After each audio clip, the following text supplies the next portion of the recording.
좋은 아침입니다. 창세기 42장 24절에서 28절 내용입니다.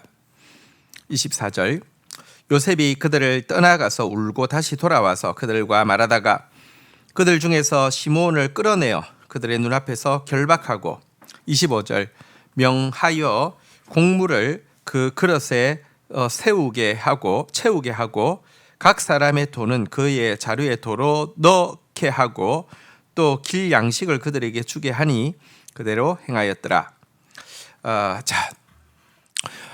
요셉은 형제들이 막 서로 막 대화를 하면서 우리가 아의 일로 범죄하였도다라고 이야기하기도 하고 우리가 그의 피값을 치르게 되었도다 이렇게 이야기하면서 하는 이 모습을 보고는 몰래 나가서 눈물을 흘리게 되었습니다. 여러분, 회개의 깨달음은요, 그리스도로 하여금 사랑의 눈물을 흘리게 하는 정말 가장 강력한 동인이 됩니다. 자, 이제 다시 들어온 요셉은요, 다시 태도를 고쳐서 근엄한 태도를 가지고 그들이 보는 앞에서 한 사람이 남으라고 했는데 자기들이 결정을 못하니까 시므온을 결박하여서 감옥에 넣게 되었습니다. 왜 시므온이었을까? 이유를 잘은 알 수 없지만 일단 르우벤은 요셉 죽이는 것을 반대했고요.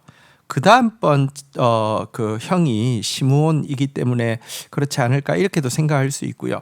또 어쩌면 시므온이 요셉을 죽이는 일에 가장 앞장섰던 사람이었을 수도 있습니다. 왜냐하면 형제 중에서 가장 난폭한 성격을 가진 자가 시므온이었으면 성경이 이야기하고 있죠. 그 혈기와 그 노와 분이 극심하다라고 시므온에 대해서 성경이 이야기하고 있기 때문에 그렇습니다. 자, 이렇게 해서 이제 시므온은 갇히게 되었고요. 나머지 형제들은 이제 가나안 땅으로 곡물을 가지고 가게 되는데 요셉은요, 그들의 그 이제 자루 안에다가 그들이 가져온 돈은 다 다시 넣게 하고 도리어 이제 그 돌아가는 길에서 먹을 양식까지 이제 채워서 이렇게 출발을 시키고 있는 장면을 보게 됩니다. 자, 우선 여기서 우리 좀 한번 한 가지 좀 생각할 것이 있는데요. 요셉이 형들을 만났을 때 보면 3번이나 나가서 울고 있는 장면을 보게 됩니다. 그러면서도 또 태도를 고쳐서 그들 앞에 왔을 때는 다시 엄한 얼굴로 좀 무섭게 이렇게 말하고 있는 모습을 보게 되는데요. 왜냐고 하면요, 회개는 어물쩍 넘어가서 되는 문제가 아니기 때문입니다. 과거에 범한 죄에 대해서 철저한 회개가 나와야지만 여러분 이후에 소망이 있기 때문에 그렇습니다. 주님도 우리를 징계하실 때 우시면서도 엄하게 징계하십니다. 하지만 또 기억해야 합니다. 주님은 우리를 위해서 울고 계신다는 사실입니다. 우리가 회개할 때까지 그의 따뜻한 사랑의 얼굴을 숨기실 수는 있지만 우리를 향한 그의 뜨거운 사랑의 마음이 식는 경우는 없다는 사실을 징계 가운데서도 우리는 기억해야 할 것입니다. 27절입니다.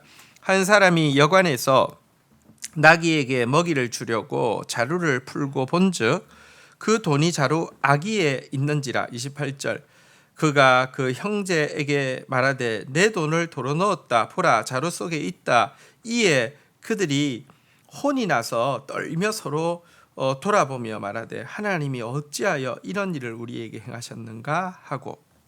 자, 이제 가나안 땅으로 가고 있다가 여관에서 나귀 먹이 주기 위해서 자루를 이제 좀 풀게 되었습니다. 나귀도 이제 곡물을 먹어야 될 테니까요. 기근에 뭐 먹을 것이 없으니까요. 그런데 그때 돈자루를 발견하게 되었습니다.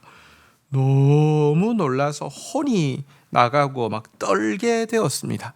그러면서 그들이 이렇게 서로 외치고 있습니다. 하나님이 어찌하여 이런 일을 우리에게 행하셨는가.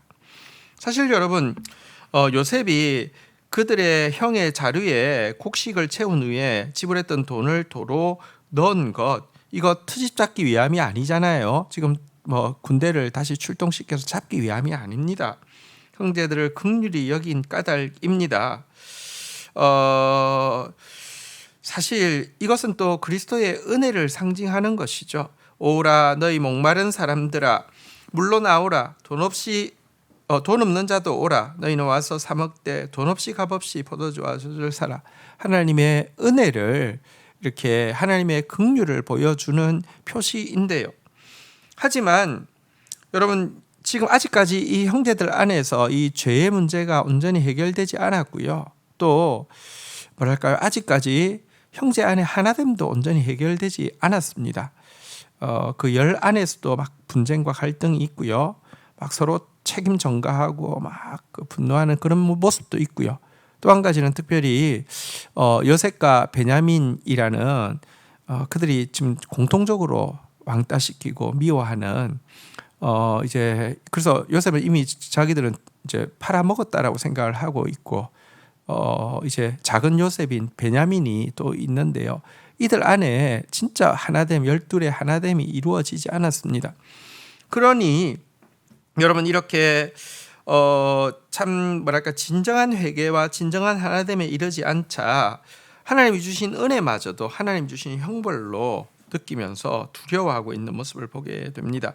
죄 문제가 온전히 처리되어지면 여러분 은혜를 온전히 누릴 수 있습니다. 죄 문제를 온전히 처리한다는 것은 우리가 어떻게 죄를 다 없애겠습니까? 그 말이 아니라 여러분 정말 진실한 참회에 이른다는 것입니다. 진실한 참회에 이르고 나면은 여러분 은혜를 은혜로 받아들일 수 있는데 진실한 참회에 이르지 못하면은요 은혜를 징벌처럼 두려워하게 된다는 것을 본문이 잘 보여주는 내용이기도 합니다. 은혜를 은혜로 받을 수 있도록 하나님의 엄한 얼굴 앞에서 그러나 사랑의 뜨거운 마음을 발견하시고요. 온전한 회개에 이르는 저와 여러분들이 되기를 주의 이름으로 축원드립니다. 기도하겠습니다. 하나님 아버지 감사합니다. 요셉이 형들을 인하여서 특별히 그들이 회개할 때 회개하는 모습을 인하여서 얼마나 뜨거운 눈물을 흘리는지를 보게 됩니다. 하나님 우리의 회개가 주님의 사랑의 눈물을 이끌어낼진데 더 철저히 회개하는 자 되어질 수 있도록 은혜를 더하여 주시기를 간절히 간구하고 소원합니다. 하나님 그러나 다시 요셉이 엄한 얼굴로 그들 앞에서 나타나는 모습도 보게 됩니다. 우리 안에 죄가 철저히 회개되어지기 전에 어물쩍 넘어가려고 하는 그런 모습들이 우리에게 얼마나 많이 있습니까? 하나님의 엄한 징계 앞에서 철저한 회개에 이르게 하여 주옵소서. 그러나 하나님의 엄한 징계 앞에서도 하나님의 사랑의 마음이 식는 일이 없으며 도리어 긍휼로 인하여 눈물 흘리고 있다는 사실도 잊지 않게 하여 주옵소서. 요셉이 형들의 자루에 돈을 도로 넣는 모습을 보게 됩니다. 돈 없이 값없이 포도주와 젖을 사라고 우리에게 은혜를 흘려보내시는 주님. 그러나 우리 안에 아직 해결되지 않은 철저한 회개의 문제는 하나님 우리에게 그 은혜를 누릴 수 없게 하고 그 은혜마저도 징벌로 여기게 하고 두려워하게 하는 모습도 보게 됩니다. 철저하게 회개하게 하여 주셔서 참 은혜로 누리며 더욱 감격하는 저희들만 되게 인도하여 주옵소서. 예수 그리스도의 이름으로 기도 올립니다. 아멘.